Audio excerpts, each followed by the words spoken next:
વડોદરાના ગોત્રી તળાવમાં જળકુંભીનું સામ્રાજ્ય જોવા મળી રહ્યું છે.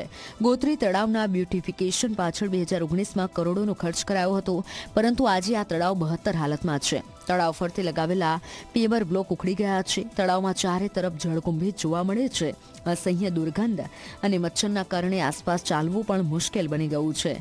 લોકો પરેશાન થઈ રહ્યા છે, તો તંત્રનો દાવો છે ટૂંક સમયમાં કામગીરી કરવામાં આવશે.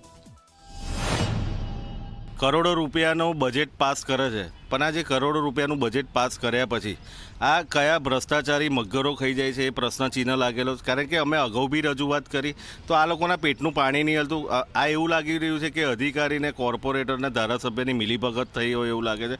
કારણ કે આજે જનતા બી થાકી ગઈ છે. આજે રોજ સાંજ પડે મચ્છરનો ઉપદ્રવ છે. હાલ અત્યારે વાસણા તળાવની અંદર મશીનથી વેલનું કામ ચાલી રહ્યું છે.